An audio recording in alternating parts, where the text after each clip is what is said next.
5 seconds. 4, 3, 2, 1. Love Talk Radio. And good morning. Welcome to Side Spot. And again, great weather we're having. I still haven't had an opportunity to use that electric snow shovel, but that's fine. I'm looking forward to the spring. It's time to start pulling some old weeds up and start putting down some mulch to begin to prepare for the summer look of the lawn and the landscaping area. Last week we pretty much ended the show talking about things that we acquired from our family members, from our lineage, from our biological parents, from their parents, and so on and so forth. And we also began to talk about psychological development and its relationship to our parents and our environment. So I want to continue that discussion today and kind of wrap up this 3-part series on how did I get here? The parent trap. Forgive me. How did I get here is another part of it too, but the parent trap is where we're at right now, because all those things that we discussed in how did I get here are really part of the parent trap, because of all the things that are passed on to us from our histories. And one of the things that really stood out for me in the last session was when I looked at the age that Erikson had given for young adulthood, and how young adulthood actually went from age 18 to 35 years old. And those are a lot of years. You're talking about, what, 17 years of young adulthood. And if you go back for a minute, we go to adolescence, and adolescence being from age 12 to 18. Some of the hallmarks of this area of development has a lot to do with coming into self. Has a lot to do with coming into self. So a significant task for us in this age is to establish a philosophy of life. And in this process, we tend to think in terms of ideals, which are conflict-free, rather than reality, which is not. Because as we all know, living life on life's terms, we run into some obstacles. We run into some barriers. And it is certainly not error-free. And when we are idealistic, or in an idealistic state of conditioning, that's all it is. It's an idea. It's what we would like for the world to be like.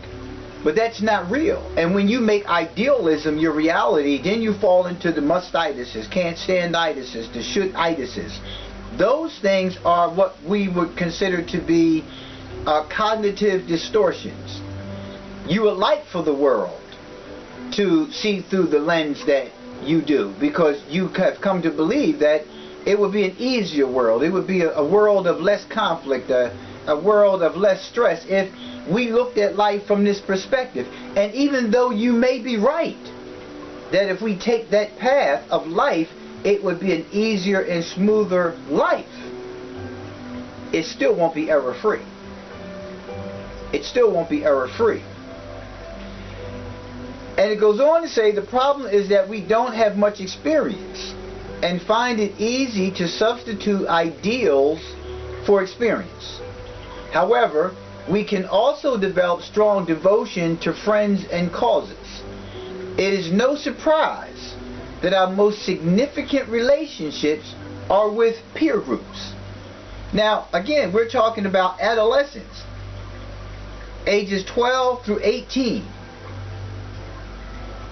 So you're beginning to enter into young adulthood, because young adulthood, according to Erikson, begins at 18 and can go to 35 years old. So that's a lot of time to still be developing, to still be idealistic in an approach to life. Just think about it for a minute. how many of us, which I spoke to myself in the previous session, are engaged in sex during the age of adolescence? Then how many of us are engaged in active sexuality during the period of young adulthood, which is 18 to 35? Again, in this stage is something else that's important. In the initial stage of being an adult, we seek one or more companions and love. We seek one or more companions and love in young adulthood. Now, if we're already engaged in sexual activity, and here we are in young adulthood from 18 to 35, we are involved. We are seeking one or more companions. Hence, which is why we have so many situations now where we have individuals, young adulthood, in ages 18 to 35, who have multiple children, mothers, multiple fathers of their children, because of this need here, this seeking to have one or more companions. It's not talking about here that there's just one person, because at this age in young adulthood, looking for one person, come on now, were you looking for one person at that age, between 18 and 35? Some of us are over 35 and still not looking for just one person, because we're not sure. Because we're not sure. But as I talked about in the previous episode on the Parent Track, we have to begin to look at the role that sex has in our expediting some of the processes that really should be taking time, because during the stage of young adulthood, this is when we should really begin to be maturing. This is where we begin to gain our experience. And as I talked about a moment ago, in the adolescent stage, we're still on idealism. We're not on experience, but we're replacing experience with idealism, which is what actually begins to set us up for a lot of chaos when we come into young adulthood, because we haven't figured it out yet. And when you begin to use idealism as a foundation for the realities of life, it is truly, truly, truly going to be a rude wake-up call when you're faced with getting someone pregnant or getting pregnant. Because that's when reality really shows up. So it's important that we begin to feed the young mind with very crucial information regarding relationship development. We should actually be doing that prior to adolescence, in pre-adolescence, in puberty. We should be having these discussions, because I talked about the pre-pubescent stage in the previous session, where things are going to take place with the human body. And if you don't know what to expect, if you don't know what to anticipate when it happens, it can be quite disturbing.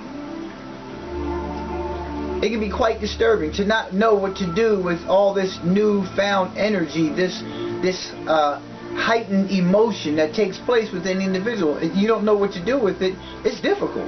And then you enter into adulthood, having not learned anything about what you just went through, and whatever you turn that into, again, idealism. Now this is what begins to establish your foundation of life. So if I didn't get the proper information, if I wasn't exposed to a healthy environment, that was a learning environment, that was a nurturing environment, a caring environment, a very communicative environment, then whatever information I got about these different stages prior to adulthood have come from sources that may not be that accurate. And not only are they not that accurate, they can be misinformed. They can be misinformed. But now it has become my reality. My reality. So now as a young adult, and when we put the two words together, young adult, let's look at young adult. Let's look at the word young. Being in the first or early stage of life, growth or development, having little experience, characteristics of youth. That's young. Adult, fully developed and mature.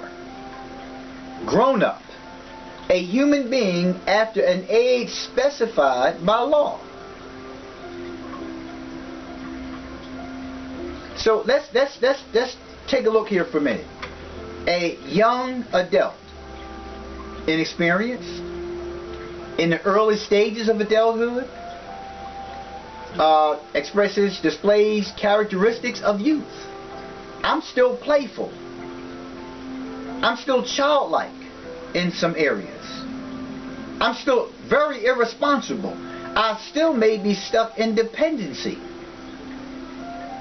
I still may be stuck in dependency, not independency, in dependency. I'm still dependent upon a parent, a caretaker, for things that I should have now become independent in.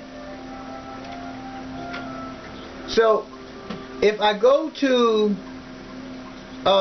Freud, because this is going to move me into Freud, we're going to also be talking about the id. And according to Freud, we were born with our id. The id is an important part of our personality because as newborns, it allows us to get our basic needs met. Freud believed that the id is based on our pleasure principle.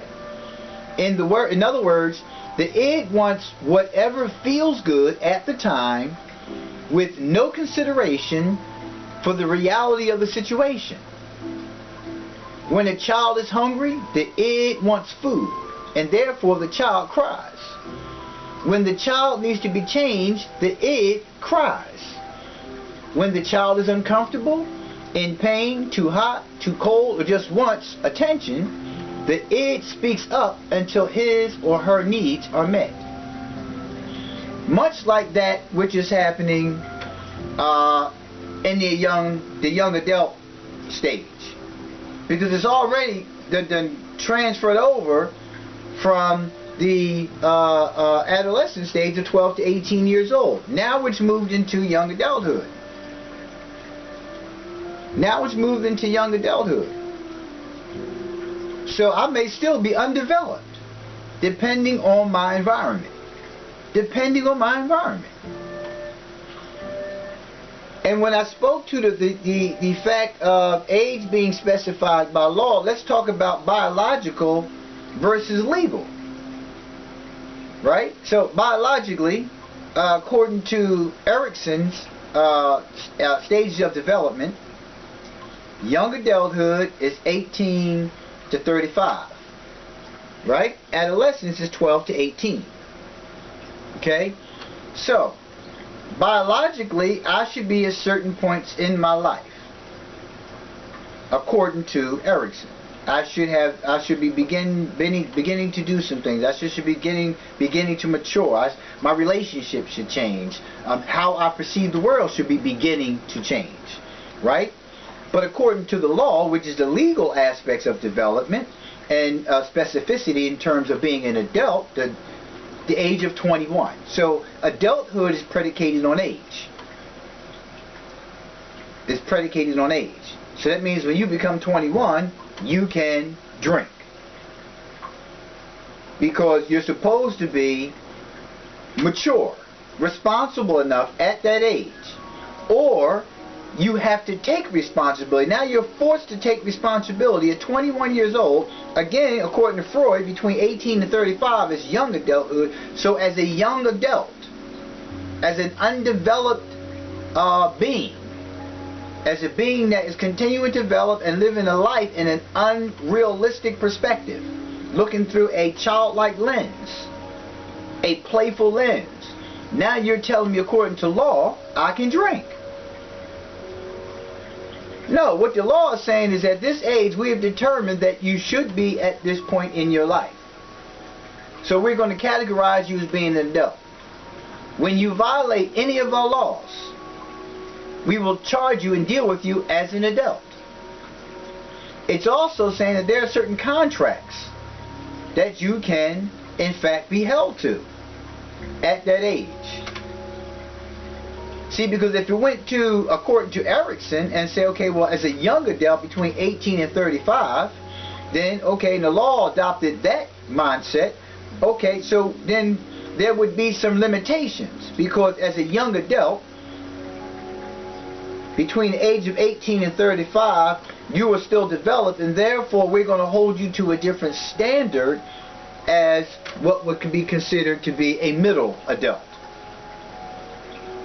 They didn't have time for all that. That's not making sense to them, because then it's too much controversy in what you should be and what you should not be. 21 is the age that was set. It was 18 according to young adulthood in some other states or countries. The legal age is 18. So it varies from state to state, jurisdiction to jurisdiction, country to country. There are things that happen in other countries that are well below that age, that are adult-like, and you know, that's just the way it is. But I want you to be very clear.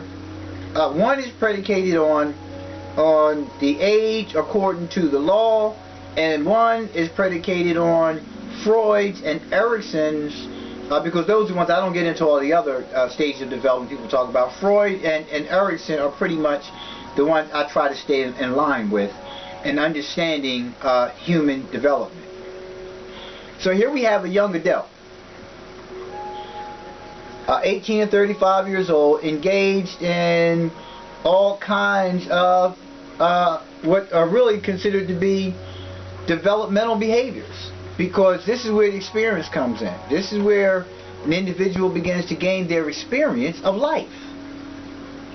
So going back to Freud's id, because I want to talk a little bit about the id, the ego, and the superego, because we use the term egotistical a lot. And after I finish defining for you id, and the role of the ego and the role of the superego, maybe you'll come away with a different understanding here and no longer use the term egotistical. So I told you the id role. The id role is to satisfy that the pleasure principle of the human being. The pleasure principle of the human being, because Freud talks a lot about sexuality. He calls it a psychosexual development, because of his perspective of how we develop, and it's always about pleasure. It's always about, you know, seeking pleasure and sexuality with the human being's development. And as I continue to get older and I look more into self, and I look more into the things that I did and do throughout the course of my life, I lean more towards, you know, what Freud is saying as being true developmental stages of the human being.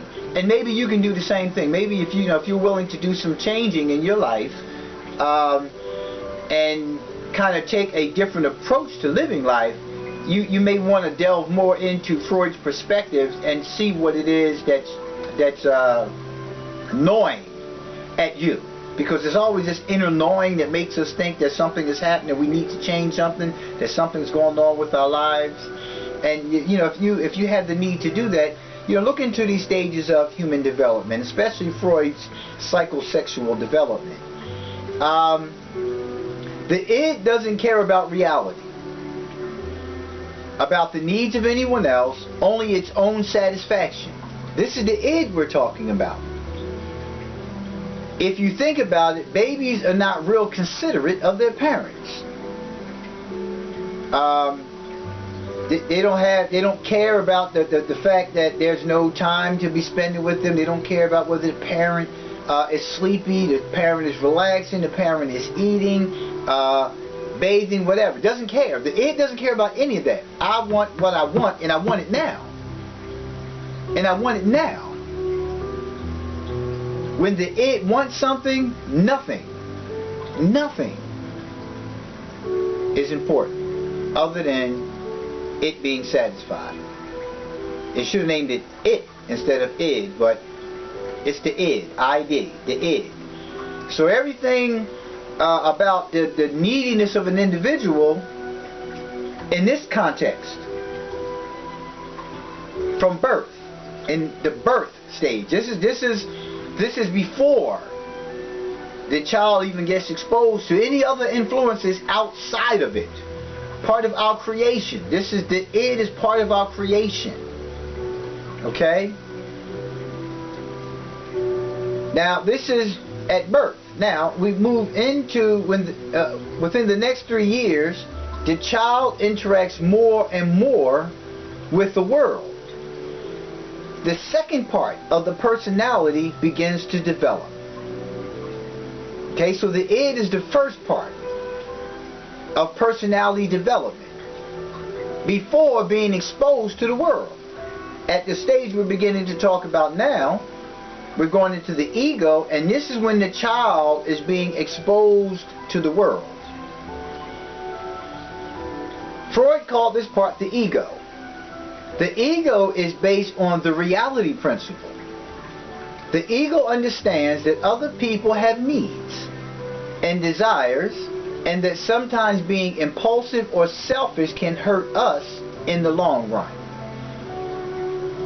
In the ego's job, it's responsible to meet the needs of the id while taking into consideration the reality of the situation. Which goes back to what I was saying about, we use the term being egotistical. And I can probably go look it up online right now and pull up the word egotistical and it have a definition. But I'm not going to do that because I'm not trying to go according to Webster or Wikipedia or any other definition other than the one coming from the perspective of human development. Because that's what we're talking about. And a lot of times we use words and we use terms that are not appropriate to the situation. Because when we're talking about ego in regards to human development, in regards to the personality of a human being, we need to be looking at a theorist such as Freud or Erikson or whoever you desire, but these are the two preferred for me. But you need looking at these because these are the ones that are grounded specifically in human development. Human development. So the ego's job is to meet the needs of the id. So, but again, the ego should be taking a realistic perspective of the situation. And again, I want you to listen to what my explanation, according to Freud and according to my interpretation, and also integrate it into what we just talked about as far as young adults. Okay? Young adults and adolescents. I want you to look at, because when a person is in this condition as adolescent and they have not had the proper nurturing, they did not have a healthy environment that allowed them to come into young adulthood, they may still very well be locked into more the self-serving, self-centered way of thinking, the idealism. So you put idealism, right, which is my perspective, what I think about the world, along with an underdeveloped id, you have some insanity. Because I don't see anything from reality base. I see things strictly from what I want, what I need. That's all. That's all it's about. I don't care who I hurt. I don't care about any of those things. And it's not, the intention is not to be harmful, but the intent is to satisfy my needs. And right now I'm saying this, you're probably looking to the person you're sitting next to or laying with or driving in the car with and saying, damn, if that don't sound like you. But I want you to understand that the intent is not to be harmful to you or themselves. Because we do things to satisfy the pleasure principle within ourselves, and sometimes don't even realize that we're doing it and we're being harmful to ourselves. We hurt ourselves in even acting out on an unmanaged id. And the manageability of our id has everything to do with understanding the ego and its role. The ego's role, I'm sorry to bust your bubble, the ego's role is not to be superior, is not to be harmful, is not to degrade, it's not to do any of those things. That is not the role of the ego, according to Freud. The role of the ego is to manage the id. That's its role. That's its role, period. The role of the tires, no pun intended role, the role of the tires on your car is to allow the car to move. Without those tires, your car would not be able to have the smooth move that it does. If you take them off of the rims, your car will be sitting on the ground. You may be able to move, but not the way that the car was intended and built to move, such as the case with the human being. The id wants to be satisfied. To keep the id in check from not moving towards harm, be it to the individual or the other person, the ego has to put a halt to things. And the ego has to say, nope, stop, because that's not real. That's what your idealism has made you believe. That's not real. But sometimes the id can be so overwhelming for the ego, right, that it does what it wants to do anyway, in spite of the harm. And here's where the superego comes in. The superego, when properly developed, has established its own perception, its own it's a consciousness of right or wrong. It develops the conscience, the morality. By the age of 5, or in the end of the phallic stage of development, the superego develops. The superego is the moral part of us and develops due to the moral and ethical restraints placed on us by our caregivers. Be real clear here, because we're talking about 5 years old, and how so many of us would tell we want to wait till our children are 9, 10, 11, 12 years old to start telling them some things. At that point, they're entering into 90 adolescence. We need to look at what information we're giving to our children at the age of 5. Because at 5, morality begins to develop. And children start forming opinions about what's right and what's wrong, based on what we say, what they see us do, what they hear us do, based on just an overall consciousness as to how it feels to them and how you address their feelings. So again, I hope you take this information right now and apply it. Just look at it. Don't take my word for it. Look at life around you. Look at your life. Look at the life of the child. And you tell me. You tell me. Again, post it. Send me a post. Make a comment on the video. Make a comment on the Blog Talk Radio site to what it is that you discovered.